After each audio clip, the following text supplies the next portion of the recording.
Amazing. So let me, does everybody want to mute themselves or should I do that? Let me try to do that. Okay, so I just muted everybody. Okay, that's amazing. Can't do that in Shul though. I don't know what happens. You can do that on Zoom. You can't do that in Shul. Can't mute everybody in Shul. Let me begin with an apology. I know that it's been on and off with the Shiurim, and that's true. It has been. You know, I have a couple of hats I wear tonight. I'm not even sure what hat I'm wearing. I'm wearing a hat as somebody who loves to teach Torah, but I do have two professional hats. One is the school, and one is the shul. And following Pesach, the scheduling at school becomes really, really very intense. And as a result of that, there are a lot of programs that happen during the day, but a lot at night and things that take me out of the city even. So I apologize if it hasn't been so regular. And I also maybe want to apologize, maybe not, to say that this shiur tonight is the last shiur for the summer. Taking a break, I think there's been a lot of stuff going on, and I have so enjoyed this. I really, really have, and I look forward to restarting. But tonight, Parshat Korach, I don't want anybody to get swallowed up, but tonight will be our last shiur. But I do want to begin by recognizing the generous sponsorship of the shiur. Thank you to Ruth and Dale Feynman, who are sponsoring commemoration of the yahrzeit of Ruth's father, Mark and Kate Levinson, Zichron Bracha. Moshe Kalman ben Aaron Tzvi B'Shifra. May his neshama have an aliyah, and may your whole family be blessed with long life and good health. So tonight's parsha is Parshat Korach. Paul's earlier questions sort of got us already into the discussion of this very, very unique story. Very unique story. And there's so many themes about this. There's so much written on it. And it could probably take us a year just to go through this parsha, maybe even more. So as I do, I'm going to pick some ideas that I find to be interesting. Hopefully you will as well. And we'll see where it takes us. Let's begin. Why the timing of Korach now? Like, what motivated Korach to begin his rebellion? And it is a rebellion, and as we're going to see perhaps a little more closely in a little while, the rebellion, the nature of the rebellion is nature against Moshe and Aharon's leadership. And in their claim, Korach and the group of people that he seems to represent, but clearly led by Korach, makes the following claim. And I'm reading from chapter 16, Perek Tet Zayin. I'm reading Pasuk Gimel. Vaykalu al Moshe v'al Aaron v'yomru lehem, and they gathered against Moshe and Aharon, and they said alehem, to them, maybe even against them, Rav lachem ki chol ha'eda kulam kedoshim uvetocham Hashem umadua tidnasu al kahal Hashem. It's too much for you, meaning it is too much. The people charged Moshe and Aaron, it's too much for you, for the entire assembly. All of them are holy, and Hashem is amongst them. Why do you, Moshe and Aaron, exalt yourselves over the congregation of Hashem? So this is clearly a contention that they're making, that Moshe and Aharon's selection as the two chief leaders of the Jewish people seems to be entirely inappropriate. In fact, everybody's holy. We were all at Har Sinai. So why you? So just taking this on face value, why now? Obviously, the claim that Korach is making is a claim that didn't just emerge right now. His claim against Moshe and Aharon and the fact that they assumed positions of leadership inappropriately ought to have been made so much more early in the whole narrative of the Torah. So why is it that they waited? So you might be interested to discover that it's true, at least the Ibn Ezra thinks that's a really good question. And he suggests, in fact, that this particular episode, this particular narrative, really ought to take place, or did take place earlier on. It's recorded here, but Ibn Ezra says that the incident is out of its chronological order and took place after the special designation of Shevet Levi. So this took place after Chet HaEgel, but not too far after Chet HaEgel, which we already have left a long time ago. I mean, certainly in terms of its placement in Tanakh, Chet Egel happens in Perek Lamed Beit of Sefer Shmot. We're now in Perek Tet Zayin of Sefer B'Midbar. Now, I know that in terms of the whole period of time, it's not quite as long as it seems. But why now? So the Ramban has a fascinating theory, and one that makes sort of good sense in terms of understanding what motivates people. And we're going to come back to this idea a little bit later. I want to share another idea that Rabbi Jonathan Sachs, Zichrono Livracha, shares. But in the meantime, let's just understand a little bit about Ramban, Rav Moshe ben Nachman's position. So Rav Moshe ben Nachman, generally speaking, does not subscribe to the theory that parts of the Torah are not in chronological order. The Ramban believes that the Torah is laid out in the order in which many things happen. And so while Rashi and others suggest not really, not necessarily, ein mukdam u'mu'achar b'Torah, that the Torah is not fastidious in its recording things in its chronological order, the Ramban says, on the contrary, almost everything is involved. It is recorded in chronological order.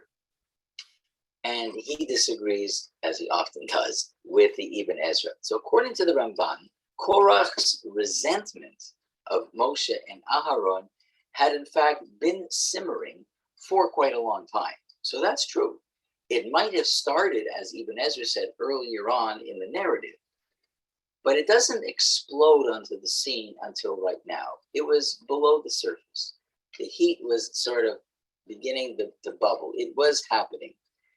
But Korach, as smart as he was, and he was a very, I think, insightful and clever person who knew how to manipulate, he understood that his any earlier attempt to displace Moshe, who was seen clearly as a beloved leader of the Jewish people, he knew that it would fail. So why now would it not fail? According to Rambam, so the Ramban says that what had changed and emboldened Korach was the story of the Meraglim. And the story of the Meraglim, according to Rambam, of course, came on the heels of other disasters which befell the Jewish people, especially beginning in chapter 11 of Sefer B'Midbar, the Midonanim and the Kivrot Ta'ava. And they resulted in Hashem demanding punishment and ultimately, of course, declaring on the generation of the Meraglim that they would not enter the land of Israel, that all those of a certain age would die in the Midbar without ever being privileged to see Eretz Yisrael. So that likely caused a pretty widespread disillusionment or maybe depression or this feeling of upset amongst the people, which Korach understood meant now is the time to revolt. The people may not have looked kindly on this attempt to displace and dislodge Moshe and Aaron had it happened earlier. But now that there have been so many instances where Moshe, speaking on behalf of God, punished Bnei Israel, and finally the Meraglim, in which of course Moshe played a key role. So therefore, Korach took advantage, seized the opportunity, and presented this claim against Moshe's authority and against Aaron's authority. Now, Korach's ability to apparently elicit people's support in many different ways reveals in some ways a common human weakness, which is what? To overlook people's successes and achievements when they disappoint. Moshe disappointed everybody. He didn't have such good news. And so that's what we're going to focus on. We're going to focus on the disaster. We're going to focus on the punishment. We're going to focus on the Meraglim. We're going to focus on how Moshe's involvement in the story, which brought about some sort of negative consequence. Let's talk about that. Let's talk about Moshe as being part of the nation's downfall. But what about all the other things Moshe did? What about all the things he did for them in Mitzrayim, and all the Makot, and all the Kriyat Yamsu, everything that led up to this moment? What about all of Moshe's successes there? Somehow human nature is such that we don't focus on that so much, do we? We focus on all the negative. So even if we would assume, let's say, for argument's sake, that Moshe did have some responsibility for the catastrophe, for the disaster of the Meraglim, And maybe even Ramban says perhaps Moshe did not pray sufficiently for the Meraglim, or didn't pray sufficiently for the people after Hashem was angry. And even Don Yitzhak Abarbanel, the great Spanish commentary of the 15th century, 16th century, even he says in his commentary that Moshe made a mistake in presenting his questions to the Meraglim on the eve of their reconnaissance mission. He shouldn't have done that. That was a strategic error, which only opened up the opportunity for the Meraglim either to take advantage of or to come back with the wrong information. But even if you were to assume that Moshe did have a role to play, either by Ramban didn't daven enough or he made a mistake, it was wrong for the people to fall into Korach's trap and to reject Moshe's leadership. It was wrong. It was wrong. It's clever of Korach, but it was wrong. It was the wrong response.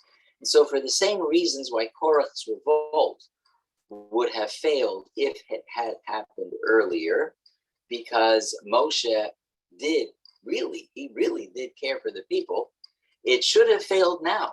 It should have failed now because that love was still there. And to assume that because a person is obligated to bring the bad news means you don't love them, well, that's not the case. And all of us probably can remember so many stories of ourselves as younger people where moms and dads and parents may have had the need to, discipline us.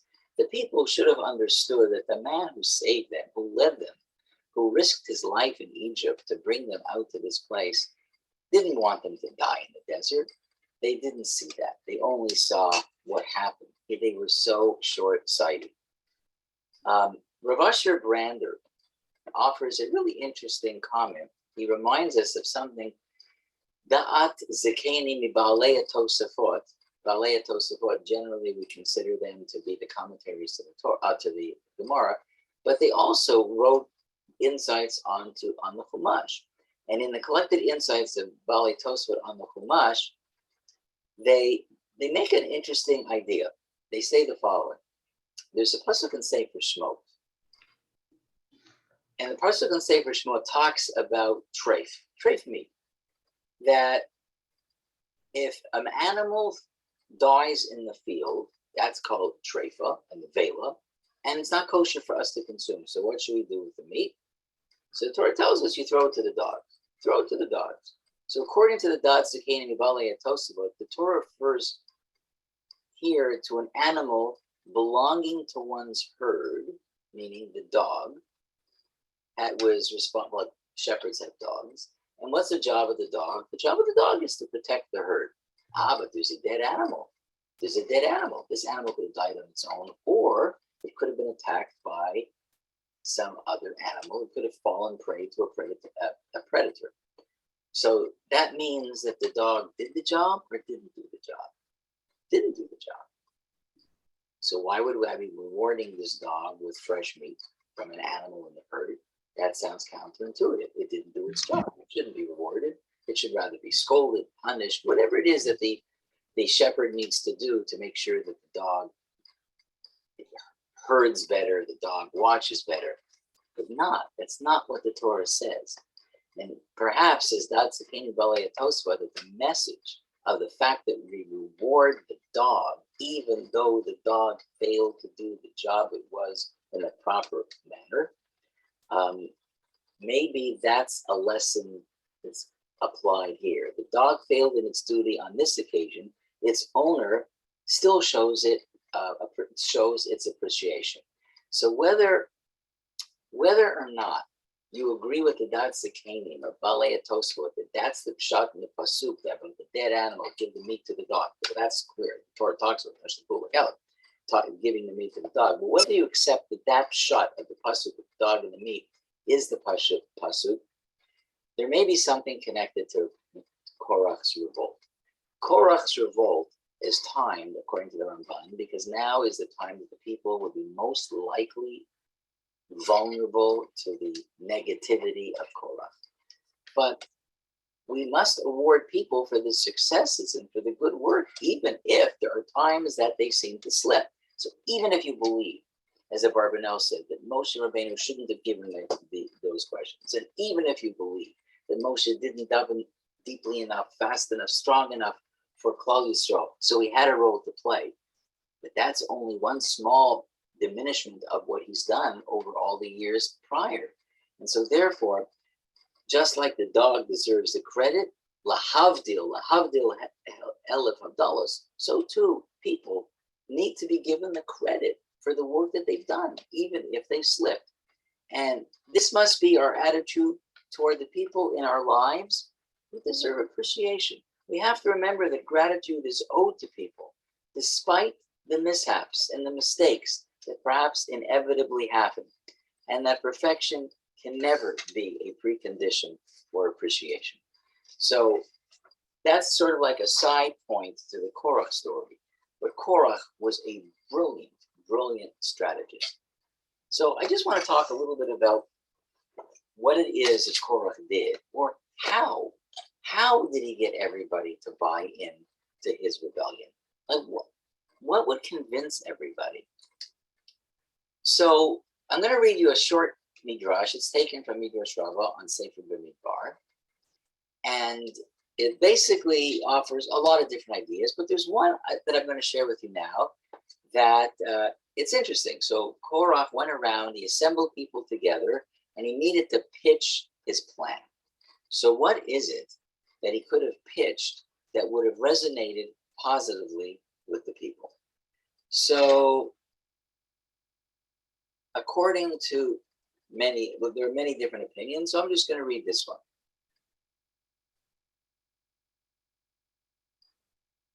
One minute.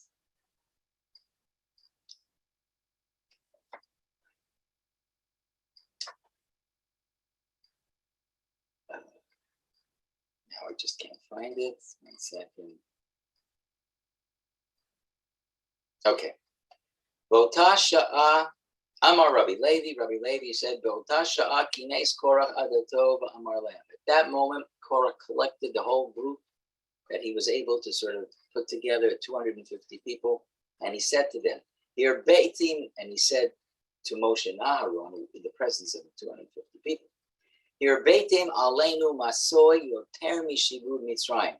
Tov lanu tachat Mitzrayim mitachat yedchem. Can you believe he said that? What does that mean? We were better off under Egyptian rule than under your rule. Wow, that's quite a claim. We were better off under Egyptian rule than under your rule, which means what? What it means is you are placing upon us so many religious obligations that we can't take it. Wow. You, Moshe and Aharon, the religious leaders of the people, you're asking us for more than our taskmasters. Our taskmasters, okay, what we had to do was work. There was a start and an end and a rest. But you come to us all the time. All these, every day we're getting new parshas and new halachas and new dinim and new restrictions. It's harder to abide by your rules, which are 24/7, than it was to abide by the rules of the Egyptians. Now, it's maybe an effective explanation, but where does that come from? Like, there is no explicit pasuk in this story in which Korach and his cohorts say this to Moshe and Aharon. There's no explicit pasuk, and yet Rabbi Levi believes that it's appropriate to read that into the story. But to make that leap, you need something. Rabbi Levi just can't say, okay, that's what I think.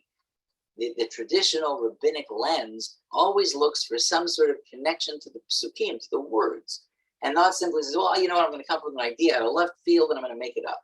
Is there anywhere in these psukim that Rabbi Levi sees an opening to suggest that what they were really murmuring about was the objection to the religious burden that was being placed upon him?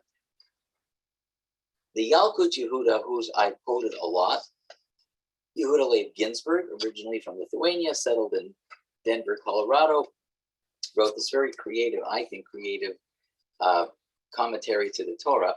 He suggests that, in fact, there is an opening for this in a pasuk that I already read to you, but I'm going to read it again. When Korach says the following, Kichol ha'edah kulam kedoshim, the entire community is holy. Uvetocham Hashem, and God is amongst all of us, not just amongst you. God spoke to all of us. We are all holy. So the Yalkut Yehuda suggests the following, and it's an interesting attempt, an interesting meaning that he wishes to ascribe to this.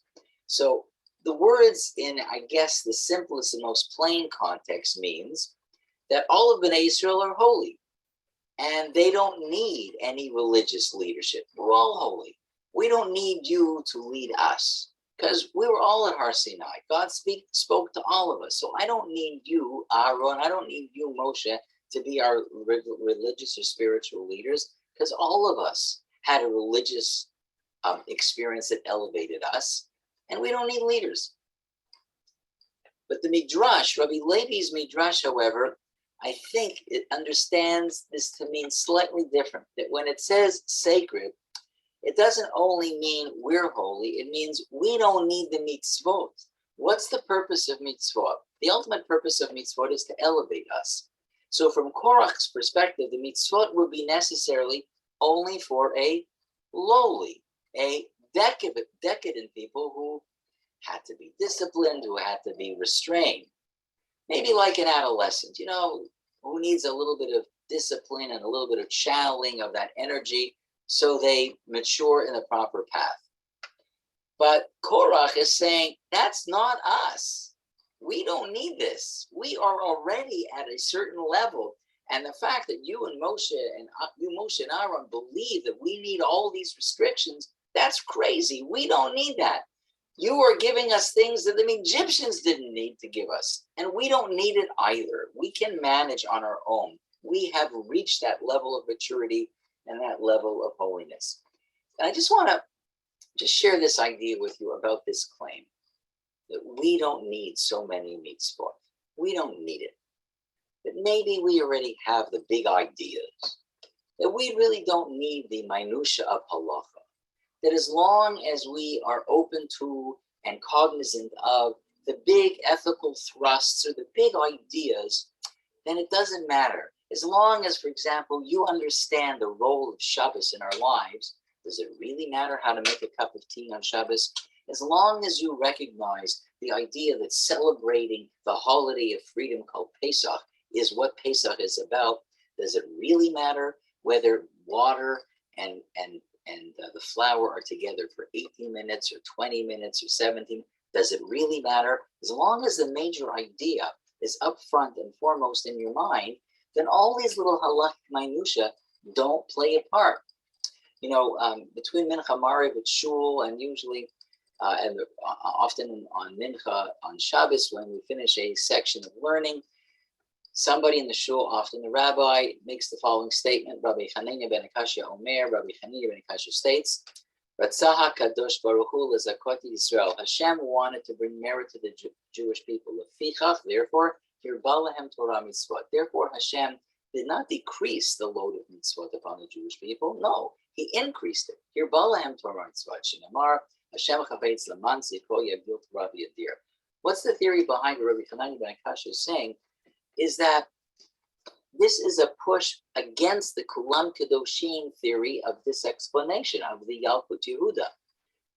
It's not that mitzvot are a burden. It's the mitzvot is the conduit. It's the means by which we create a better version of ourselves. And the big idea is just not sufficient.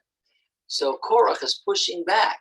Either he's saying we are all sacred because we were there, or as the Yalkut Yehuda is saying, we don't need all of these mitzvot. We don't need you to pile it on us.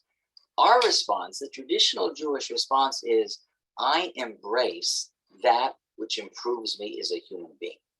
And I think for most of us, the big idea alone is often just not sufficient to push us towards the type of people we want to be or we ought to be. The suggestion of what it is isn't sufficient. Ideas themselves often fall short.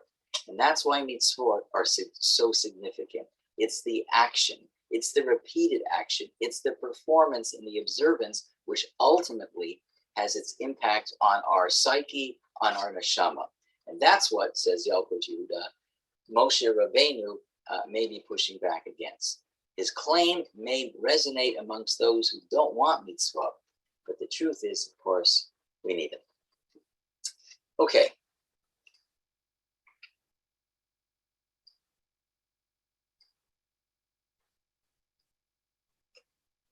So Moshe Rabbeinu, I'm just going to put this down and turn to this pasuk.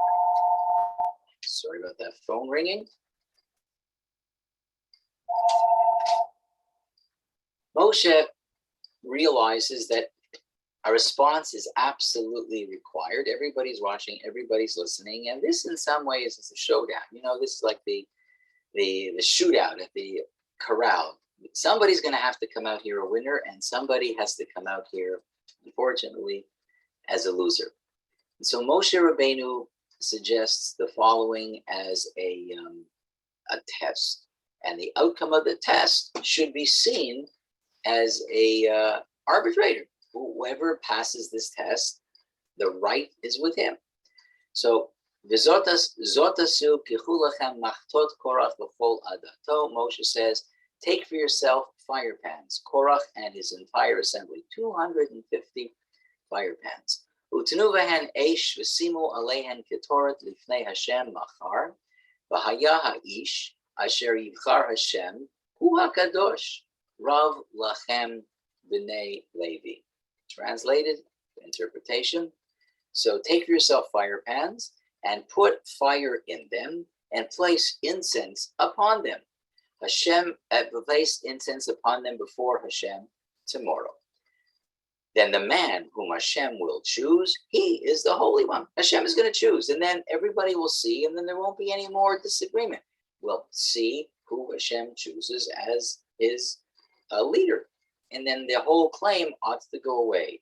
It's too much for you, offspring of Levi. Moshe says, this claim that you're making, this claim that you want greater obligation or greater leadership, this claim, says Moshe Rabbeinu, is too much. It's inappropriate. It's disproportionate.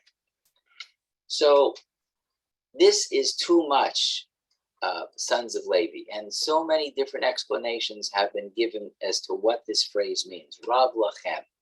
The simplest explanation is probably suggested by Ibn Ezra, and this is a classic description of Ibn Ezra, who always goes to the simplest, most literal, and sometimes the most literal is not the plainest meaning, but Ibn Ezra is often a literalist.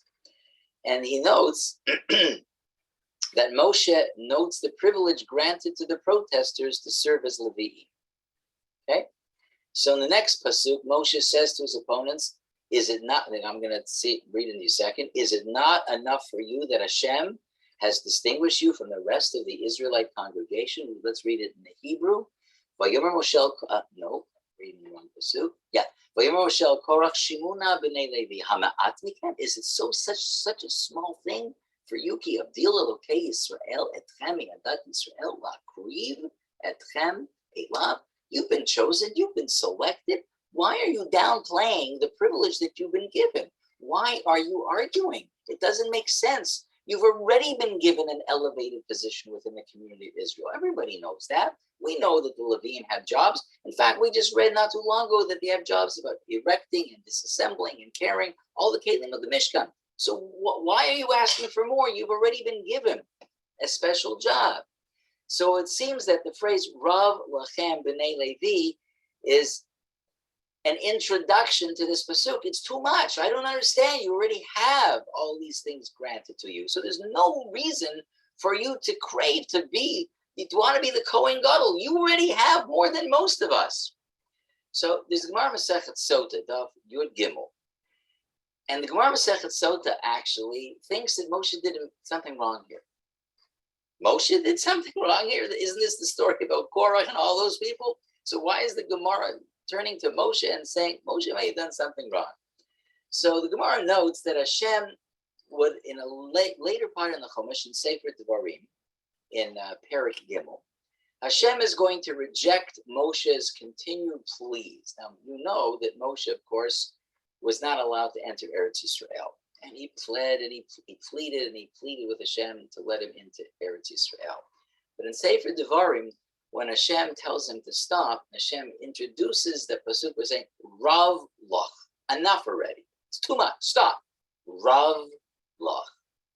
Rav Lach, Rav Lachem. So the Gemara comments, Gemara Masechet Sotah says that Moshe informed Korach and his followers with the word Rav. That's how he responded to Korach, Rav Lachem.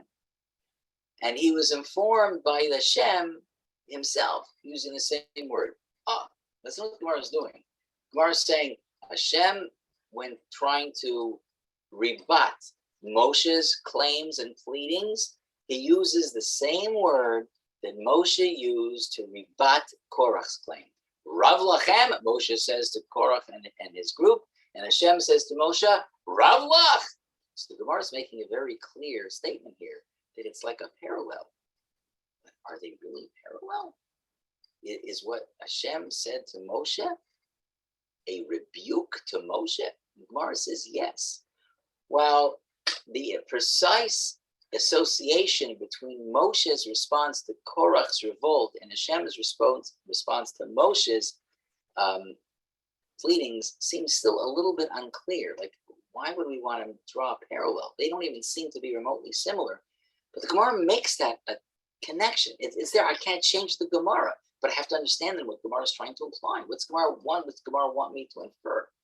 So it appears that the Chachamim disapproved of Moshe's response of Rav Lachem, which apparently they deemed to be inappropriate. But why? Why was Moshe's response inappropriate? And maybe it has to do with how we precisely understand Rav Lachem. Our sages send a very clear message, I think, in its paralleling, and tells us that all of us have to exercise restraint and caution in how we express ourselves, even when we are responding to things that we object to, things that we may be offended by, and we are legitimately opposing. So I have the right to oppose something that I disagree with, that I might even think is wrong. But what the Gemara seems to be implying is not that there's a problem in opposing something that should be opposed or objecting to something that should be objected to. It's what I say in the words I use to object to it. It's hard to imagine a situation that is more correct. We can't imagine a situation where the response to Korach is more correct. You can't just sit there quietly. You can't just sit still and say nothing. You have to say something. So all of us are saying, yay, Moshe, go team. I'm on your team, Moshe. And yet the Chachamim are saying, okay, of course Moshe is right, but not in the words he's saying. And apparently the Gemara is telling us, that despite the critical importance of responding to Korach, Moshe was taken to task for these words. Even when we express opposition, we have to do it in a more delicate and in a more sensitive and in a more gentle and dignified manner. The justness of a cause does not justify vitriol. And Moshe was seen to be vitriolic. Moshe was seen to be biting, to be caustic. That's not how Moshe should have spoken, and not to have been seen or heard as speaking. And so when later on, when he pleads for something that was so dear to his heart, Hashem says, Rav Lach. And the implication of the Gemara is these words resonated with Moshe Rabbeinu. And he heard the words that Hashem said, and he remembered the situation, that confrontation between him and Korach, and he understood that Hashem is using those words as a moment of lesson. Moshe, I'm using the words you used to stop this rebellion. So just imagine that even at a time of rebellion, and I'm not looking to be political, but it's hard to watch so many news reports when so many things are unfolding, especially in the United States, with the vitriol and the language that's coming from all corners, both sides of the argument. Both sides I'm referring to, of course, the Roe versus Wade. And I can understand why some people are so upset. Paul Herbert, my friend, keeps saying, we got to talk about this in shul. I'm going to just refer everybody to the OU's statement that Jewish point of view is neither pro-life nor pro-choice. It's really about more in the middle, that there are situations where one point of view is correct and situations where the other, and the OU took a very, I think, balanced situation, says that's not the Jewish view. Anyways, the point I'm making is the vitriol, the language, the hatred that's coming forth, even though both sides feel they have the reason to object to the other side, okay. But the way in which we argue, the way in which we object, the words we use while objecting matter deeply. And towards that end, I just want to share a small idea with you about that. I don't know if anybody's ever seen this book. Have you seen this book, Growth Through Torah by Elliott? No, I don't know if you have or not. I like this book a lot. The reason I like this book a lot is because Elliott goes through each of the parshas in the Torah, and he tries to pick out short ideas, but the ideas that he chooses are about how to promote getting along with others, how to promote better midot, how to promote positive social connections between people. That's his whole book. That's the premise. And every parsha has 4 or 5 little worthless, but all of them bind together. They're connected because they're ideas about showing or teaching us ways to get along. So here's one idea. Let me just tell you, I'll give you an idea of Korach. Here are the titles of each of his little divrei Torah. Keep your focus on the goal of doing for the Almighty. And another one, when someone speaks against others, realize that he could be just projecting his own faults. Next, don't take it personally if someone who verbally abuses others insults you. Next, keep trying to make peace. And that's an important one. And I just want to point out something here. So you can just imagine the scene in the Torah when this whole controversy, this whole rebellion is unfolding. And Moshe obviously is being vilified along with his brother Aharon. So on chapter Tet Zayin, Pasuk Yud Bet, Tet Zayin, Pasuk Yud Bet, Torah tells us this. Vayishlach Moshe likro lidatan v'ela aviram b'nei Eliav vayomru lo na'aleh. Torah tells us that Moshe Rabbeinu reached out to have a conversation with 2 people, Datan and Aviram, who at the very beginning of the Parsha are specifically named as being part of the anti-Moshe, anti-Aharon rebellion. It's not clear that Datan and Aviram had the same agenda as Korach and the 250 people, but it does seem clear that they decided to take advantage of what seemed to be a uprising to make their point clear.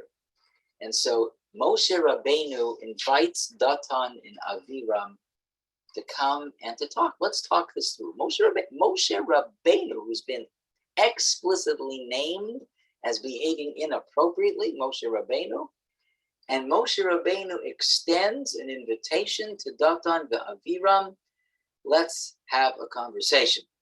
To which, of course, they say, no way, lo na'aleh, we are not coming whatsoever. So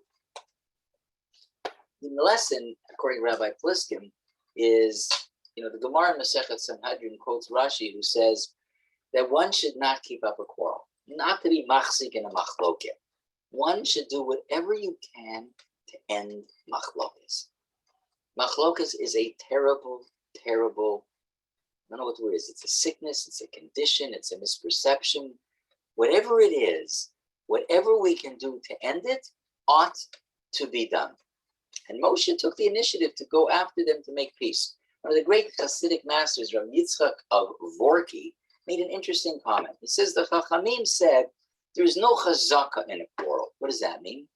A chazaka means, and I'm now reading from Rabbi Zelik Pliskin, a chazaka means that since a situation is a certain way, we assume that it was that way before and will remain that way. A chazaka is a confirmation or declaration that what was, is, and will continue to be. The conditions that were will continue in the future.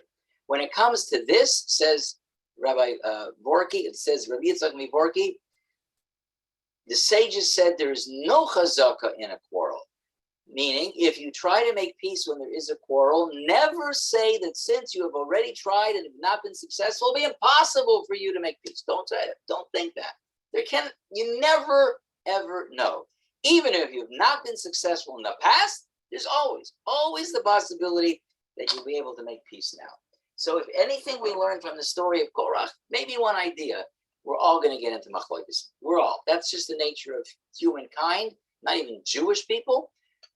And the message is, be like Moshe, which is, even if you feel your cover has been really injured, as Moshe's was, we learn from Moshe, he really tried to make peace. He really, really did. He really tried to make peace. Now, in discussing the nature of this rebellion and how it's affected Moshe, I want to share Dvar Torah from a book that I quoted several times, and that's Rabbi Jonathan Sachs's Judaism's Life-Changing Ideas. And he has, as all Parshas, it's a short essay, 3 pages or so usually. This one, I think, is, in some ways, it's astonishingly relevant, not just because of the story, but as you heard me say, I don't know how many times, the purpose of Torah is to situate ourselves in the narrative, meaning it's not about Moshe, and it's not about Aharon, and it's not about Korach, it's about us. It's about who we are. It's about where we're living and what's going on in the world around us. And the Torah somehow is its guide for us. It's written about other people, but we are the protagonists. So the name of Rabbi Sachs's essay on Parshat Korach is The First Populist. I'm going to read a bit from it, different parts.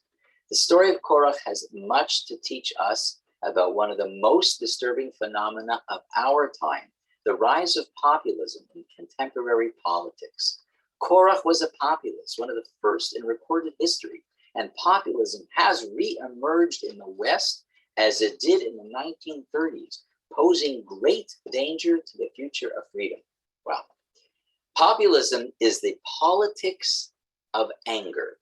It makes its appearance when there is widespread discontent with political leaders, when people feel the heads of institutions are working in their own interest rather than that of the general public, when there is a widespread loss of trust and a breakdown of the sense of the common good. Whoa. So looking around at current politics in so many countries, but North America specifically, this is exactly, I think, a wonderful, not wonderful, that's the wrong word, a spot on description of so much about the zeitgeist that's engulfing certainly our neighbors to the south, and maybe even part of the Canadian political process.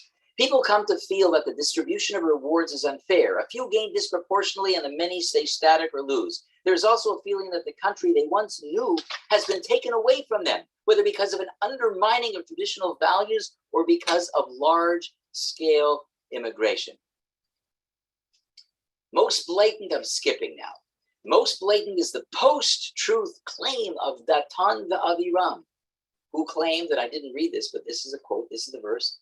Isn't it enough that you have brought us up out of a land flowing with milk and honey to kill us in the wilderness? And now you want to lord it over us?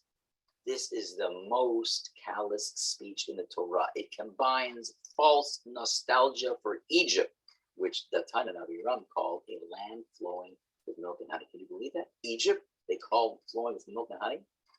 Blaming Moshe for the report of the spies and accusing him of holding on to leadership for his own personal prestige. All three outrageous lies. Nachmanides was undoubtedly correct when he says that such a challenge to Moshe's leadership would have been impossible at any earlier point. Only in the aftermath of the episode of the spies, when the people realized that they would not see the promised land in their lifetime, could discontent be stirred by Korach and his assorted fellow travelers. They felt they had nothing to lose. Populism is the politics of disappointment, resentment, and fear. For once in his life, Moshe acted autocratically, putting God, as it were, to the test. And so I'm going to skip a lot. Actually, I'm going to just not skip. I want to do this paragraph. I'm sorry.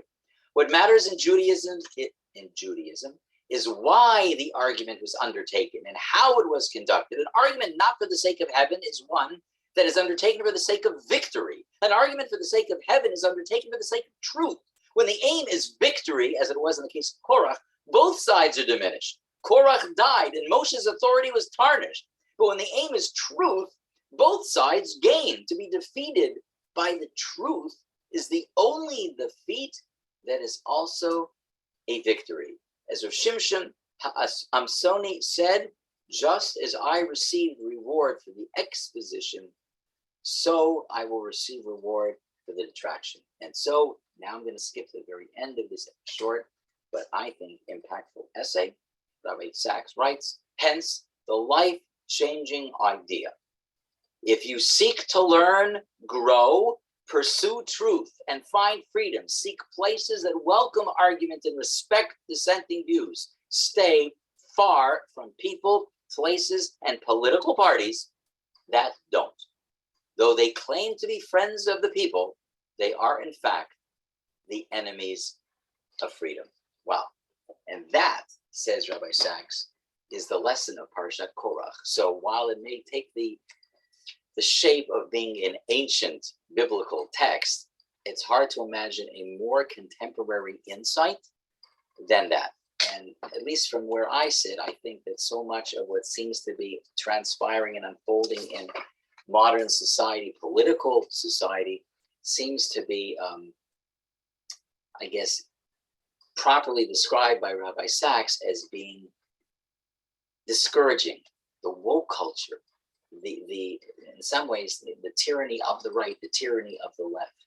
I don't know where we situate ourselves and how we find that community, but finding a community which allows for debate, respectful debate, may be in fact part of what we need to seek in the future. I want to end with another Dvar Torah. And this is Dvar Torah from Rav Soloveitchik. I don't know if you have this very, very fine collection of essays. It's called Reflections of the Rav. These are lessons in Jewish thought. They were adapted from lectures that the Rav gave by one of his faithful students, Rabbi Avraham Bezdin, and this was first published in 1979. Amongst the essays here, there are about, 25 essays or so, let's say. One of them is called The Common Sense Rebellion Against Torah Authority. This was a shiur that the Rav gave in 1973. In 1973, the Rav took a look at this parsha and what was behind it. And what was Korach's claim, or more importantly, what was his strategy? And what messages still resonate for the Jewish community and for Jewish thought in the 21st century? And so, if, with your permission, I'm not going to read the whole essay, it's way too long, but there are parts about in the language that I think the Rav used or was reported using. I think that's powerful and worth understanding. But in order to do that, we just need to go back a little bit, especially with the rabbinic information that we get from various sources, Gemara and Midrash, quoted by Rashi, as to how did Korach go about setting up a rebellion. That he was feeling disenfranchised, we understand. But he had to collect, as the Torah tells us, 250 people. So what is it that would have made 250 other people feel that Korach was correct Like, what were those town hall meetings like? If we could just go back in time and walk through the camp of Bnei Israel and listen to Korach talking, what was he saying to stir the people up? Did he simply say, we heard Nevuah and Moshe heard Nevuah? Would that have been enough to get 250 people willing to risk their lives? And maybe they didn't know that they were going to die at the end. But how did that happen? So Rashi tells us, and I'm going to just read part of this Rashi. One second.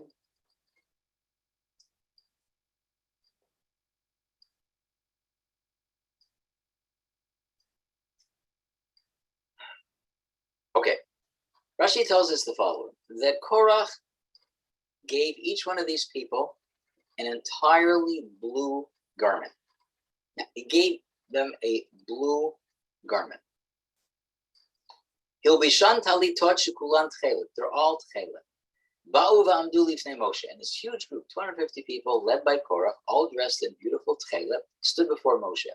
Amrulo, they said to Moshe, led by Korach, talit shekula shel tchelet chayevet b'tzitzit or p'tura. Moshe, tell us something. We have this clothes, the whole beged, the whole cloak is made out of tchelet. Now tell us, four corners, do I still need to have tzitzit with the tchelet running in it? And Moshe said, yes, your cloaks need tchelet.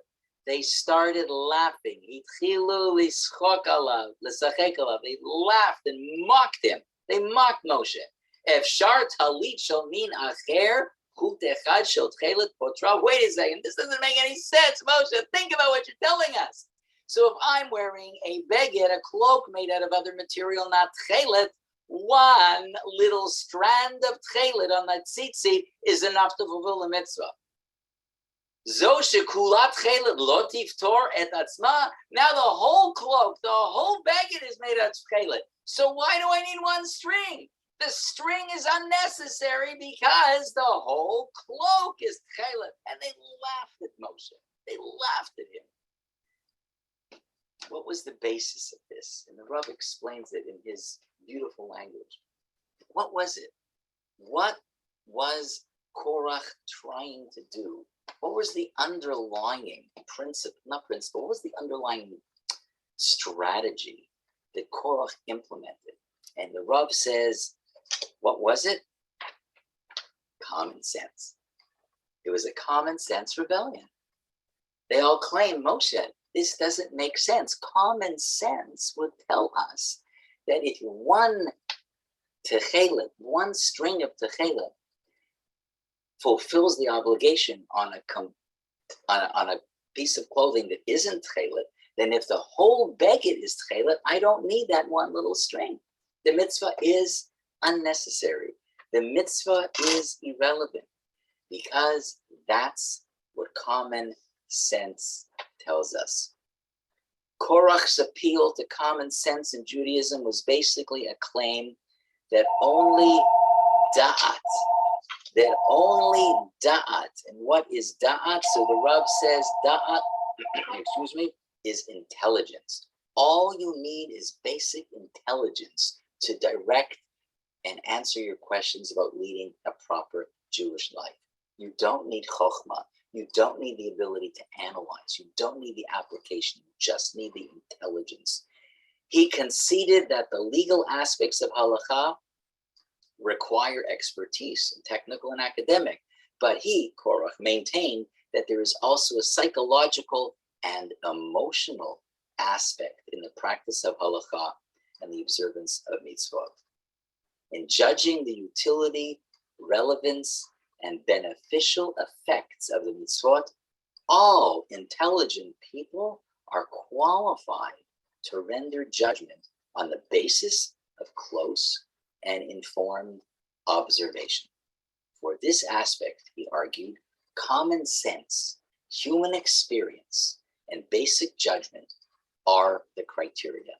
And on this basis, he challenged the authority of Moshe. Fascinating. According to the Rav, Korach represents the notion that all I need is common sense. What don't we need? I don't need the Rav. I don't need the scholarship. I don't need the Torah Sheba'al Peh. I don't need all of those other things. How I feel about something and how I apply my own level of understanding is sufficient to guide me. If it seems to me that one string of tchelet can make the tzitzis kosher, then the whole beged that is tchelet should be kosher without the tzitzis. And while that seems like a common sense conclusion that might be arguably presented, Moshe's answer is that's not our system. That's not our system. And I think too often,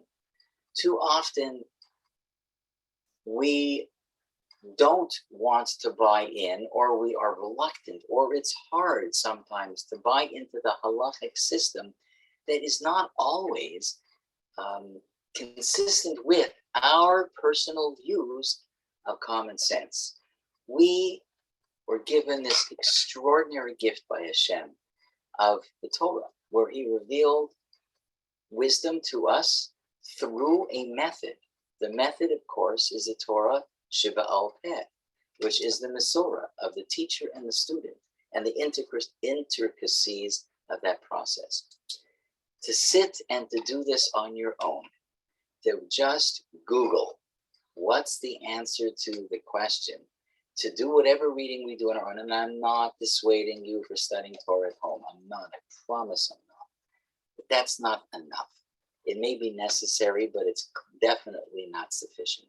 For us, as Torah, Hashem-fearing Jews, what we need is not only the intelligence, whatever level of it that we have, but we need the guidance that comes with the Torah Sheba'al Peh. What Korach was suggesting, according to this Rashi and Rab's interpretation of the Rashi, is Korach was saying common sense. And so much, I think, what's going on in the world, again, and I don't know why tonight I'm seemingly making so many more observations, I think, about the current situation in many ways. I think a lot of the things that are happening in the world are based on what we perceive, and our emotions ought to be the guiding factor. And this article by the Rabbi is saying we don't trust our emotions. It's not enough.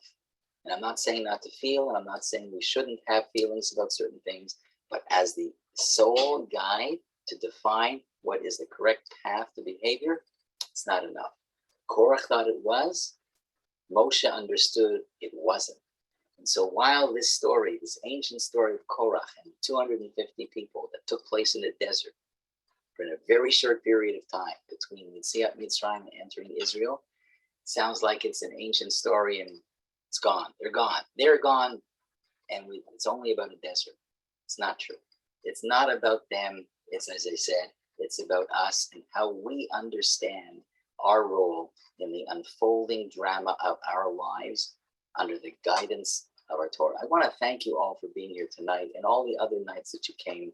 I want you to know how much I appreciate this forum for learning together with you and getting your feedback.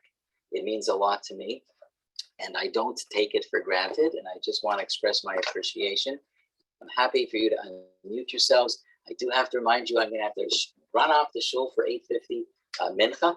For those of you who daven at Shiur Shemaim, I want to remind you that starting this coming July 3rd, I think it's this Sunday, we're now moving to our plug mincha minyan throughout the course of the summer, all the weekdays, Sunday to Thursday, Friday, Erev Shabbos is different.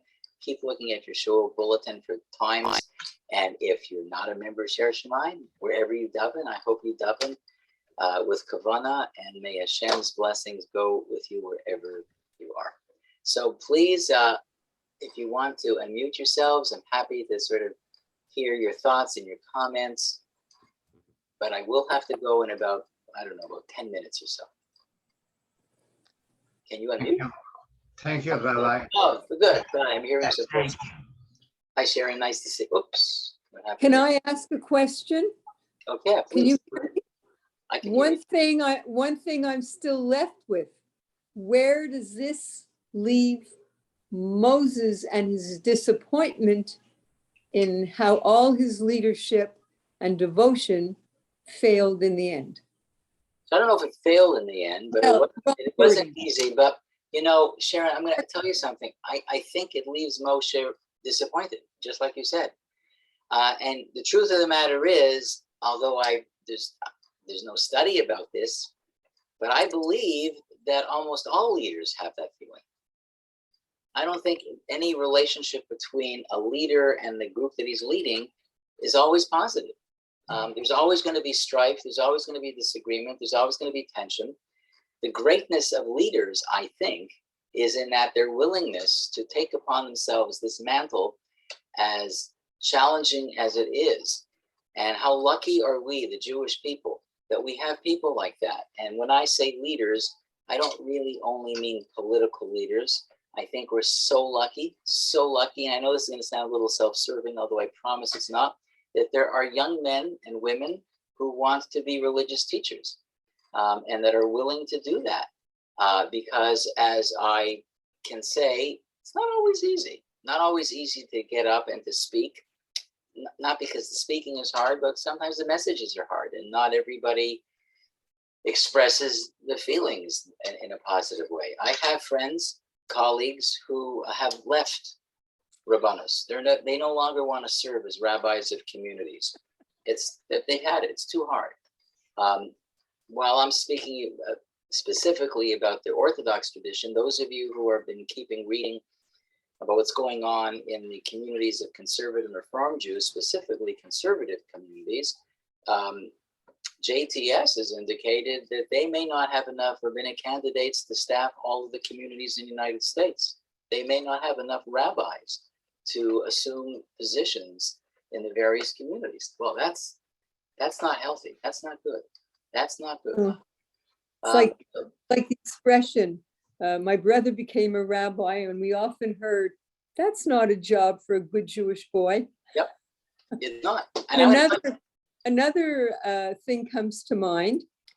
In Montreal, Louis was on the board of our shul, Tiferet Bet David Jerusalem, which was known as Rabbi Hartman, Rabbi Hartman Shul. And for the last 11 and a half years of those 19 years, he was vice president of the shul. No matter where he was in the world, between 11 o'clock at night and midnight, he connected with his close friend, Harry Cartman, who was the president of that shul. They worked together for all those years, and they were so devoted. And when we moved here to Toronto, Louis said, remember, I'm not on any shul boards. I'm not getting involved with shuls. I said, why? You loved our shul. He said, because Sharon, what I should tell you is, as much as I love the shul, so many people had so many complaints about the way things were being run. I don't want it anymore. It's enough. So that's exactly what you said. That's exactly it. And it's true. And at some point, everybody says, that's my point. I can't go further. I can't go further. But Rabbi, yes. another Sharon heard from. Hi, Sharon. Hi. I just want to thank you for all the classes and all the teaching, your wonderful insights. I love your classes and your shiurim. And it's one of the things I really enjoy. And stop laughing, Marty. Marty's supposed to be my friend. You know, Marty. Yes, I know. That thinking over. About last Sunday? Yeah. Seriously, thank you so much. And I look forward to when you can start up again. And Have I a great do summer. too. You know that. I do. And I think one of the beautiful things about this technology, Zoom, that just became part of our parlance because of COVID, is the fact that it could be a couple in New York, and in the past we've had people from Cleveland or Baltimore join the shiur that otherwise would never have been part of our chabura. Yeah. So I really love that. And hopefully when we start up, we'll be in person, but I think we'll continue with the Zoom option for those who, please. we want to be sitting at home, whether it's in Toronto or not, and not necessarily have to go out. I totally get that. I understand. I hope so, because this is wonderful. Thank you, Rabbi. Thank you. Thank you. Let them know. Thank you. Everybody a healthy summer, a healthy. Amen. Amen for everybody. Good night, everyone. Stay well. Oh, Good night, Linda. Thank Yeah. you. Bye. Bye-bye. Bye, everybody. Bye-bye.